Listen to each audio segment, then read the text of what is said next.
What's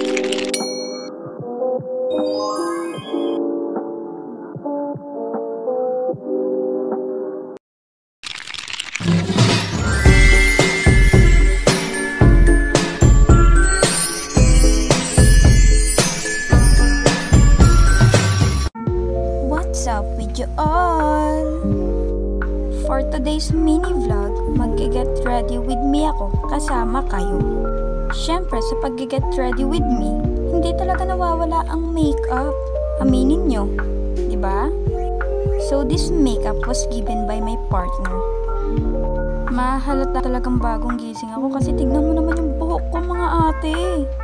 So, while nag-get ready with me ako kasama kayo, syempre magsustelling tayo. Kasi may chika ako sa inyo mga ate ko. Pero, first of all, huwag nyo na muna pansinin yung mukha ko kasi ate, haggard na haggard ako kasi bagong gising pa lang ako, diba? So, yun na nga, may chismis ako sa inyo mga ate ko. Nakaraang gabi kasi, may nagsisigaw sa tapat ng bahay ng kaibigan ko. Isa siyang girl, malamang. But before that, tingnan nyo naman, kumuha ko ng cotton buds.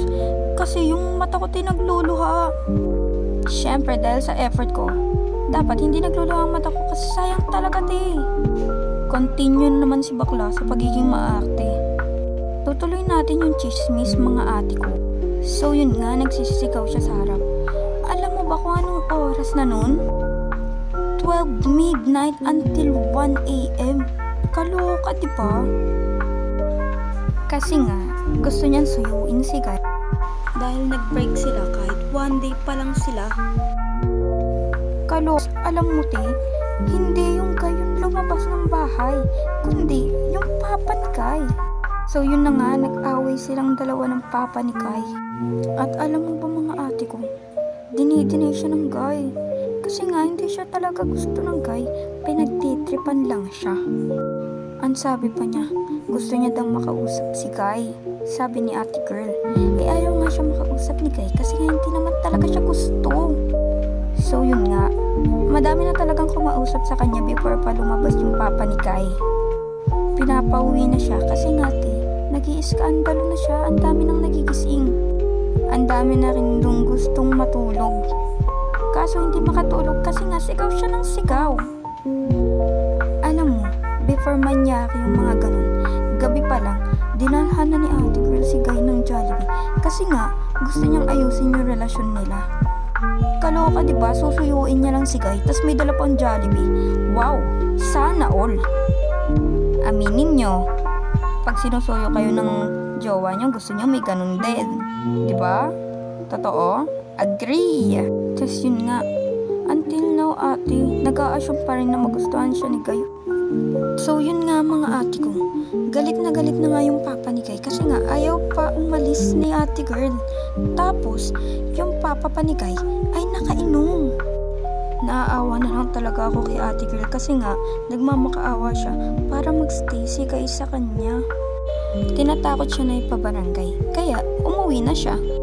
Puputulin ko muna yung chika kasi yung lip tint ko hindi ko mahanap. Kaya tinignan ko muna sa ibabaw ng Durabox. At in fact, nandun nga ate ko. Dahil tulog pa naman yung kapatid ko, continue tayo sa pagiging maarte ko. So yun nga mga kaya siya umuwi na kasi nga tinatakot siya na ipapabarangay siya or ipapapulis. Kaya umuwi na siya kasi tatakot siya. So yun mga bading, tapos na ako mag-inarte. Kaya niligpit ko na yung mga makeup ko para makapag-tiktok na ako Sayang yung makeup ko kung hindi ko ibabandera dun sa TikTok ate. Nilagay ko sa taas yung makeup ko kasi baka makuha ni Pudang at sirain niya na naman. So yun nga mga ate ko, nilipat ko yung cellphone kasi madilim. Hindi nyo makikita yung ganda ko. Kimi lang! Inayos ko ng todo yung buhok ko kasi ang pangit tignan. Pag magulo yung buhok tas magti-tiktok ka, ano ka bro ha? So yun, tamang suklay lang si Bading kasi buhagag ang kanyang hair kasi kahit basa pa, tinali niya. Ilalabas ko ang pangmalakasang bangs ko ate ko, no? So yun mga ate ko, this is the final look. Alam kong pangit pero wala kayong magagawa. So yun lang